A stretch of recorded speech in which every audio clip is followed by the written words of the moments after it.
The sharp, searing pain that had consumed Stella's final moments faded into an eerie stillness. Her chest, which had been heavy with dread and despair, now felt strangely light. For a long moment there was only darkness, silent, unyielding, and infinite, and then light. Her senses returned slowly, as though she were emerging from a deep, dreamless sleep. The faint scent of roses wafted through the air, mingling with the warmth of sunlight that filtered through gauzy curtains. Stella blinked, her vision blurry, as she tried to make sense of her surroundings. This wasn't the execution square. The silk sheets beneath her fingers were soft and familiar, the slight scent of lavender reminding her of home.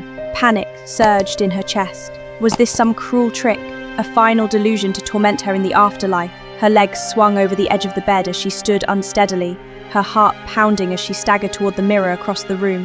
Her hands gripped the carved wooden frame and her breath caught in her throat as her reflection came into focus. It was her, but not the woman she had been in those final moments. Gone were the weary lines of pain and betrayal that had aged her face in her previous life. Her skin was smooth, unblemished, and youthful.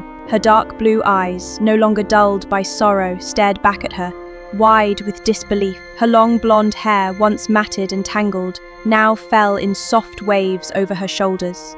She was young again. Stella staggered back from the mirror, her hands flying to her chest as her mind raced. This was impossible. She had died. She had felt the bite of the executioner's axe, and yet here she was, alive and unharmed. Her gaze darted around the room, taking in every familiar detail. This was her bedroom in the Grand Duke's estate. The rich blue and gold wallpaper, the ornate furniture, the vase of fresh roses on the vanity. It was all just as she remembered. But this room had belonged to her when she was younger, before she had married Amon. "Is this a dream?" she whispered, her voice trembling. She crossed the room and flung open the heavy curtains. The bright sunlight streamed in, warming her skin as she gazed out at the sprawling gardens below. Every detail was the same: the hedge maze she had played in as a child, the marble fountain that glistened in the sunlight.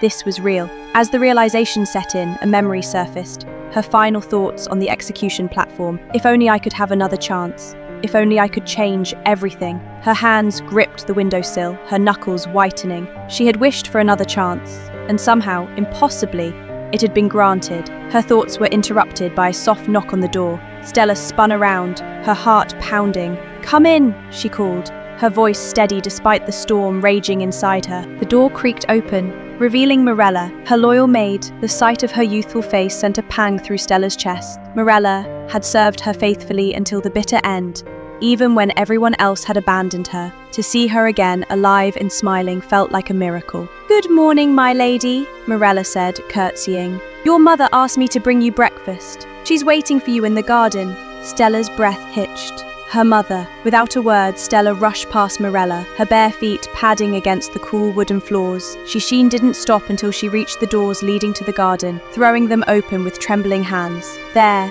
seated beneath the shade of a blooming magnolia tree, was her mother. The Duchess was dressed in a soft lavender gown, her blonde hair pinned up elegantly. She looked up from the book in her hands, her pink eyes lighting up with warmth as she smiled at Stella. "Good morning, Stella," she said, her voice as gentle as ever. Stella froze, tears springing to her eyes. In her previous life, this moment would have been impossible. Her mother had died not long after Stella's 18th birthday, an accident that had been orchestrated by Lilia. To see her here, alive and well, was overwhelming. "Mother," Stella whispered, her voice breaking. She rushed forward, dropping to her knees beside the table and clutching her mother's hands. "You're alive!" The Duchess tilted her head, a note of concern creeping into her expression. "Of course I'm alive, darling. Are you feeling unwell?" Stella shook her head, unable to speak past the lump in her throat. She clung to her mother's hands, vowing silently that she would not let history repeat itself. This time she would protect her mother, no matter the cost. Later, back in her room, Stella paced restlessly. Her mind churned with memories of her past life, each one sharpening her resolve. She had been naive, too trusting, too soft. Those traits had been her undoing. If she was to survive and exact her revenge, she needed to change, and that change had to start with herself. She turned to Morella, her voice commanding, "Bring me all of my gowns." Morella blinked in confusion, but obeyed, gathering the colourful dresses that Stella had once loved. A rainbow of silks and satins soon lay spread across the bed, each one a relic of a past Stella no longer recognized. "Throw them all away," Stella said, her tone cold and unyielding. Mirella hesitated, her hazel eyes wide. "All of them, my lady." "Yes," Stella snapped, then softened her voice. "Replace them with black and red, nothing else." "And your jewelry?" Mirella asked timidly. "Replace the softer pieces, pastels, pearls, with darker stones, garnets, rubies. I want everything to reflect my resolve." Mirella nodded, her expression wary but obedient. As the maid left to carry out her orders, Stella stared at her reflection in the mirror, her dark blue eyes steely with determination. This was no longer the Stella who had been betrayed and discarded. This was a Stella who would take control of her destiny. By dinner, Stella's transformation was already in motion.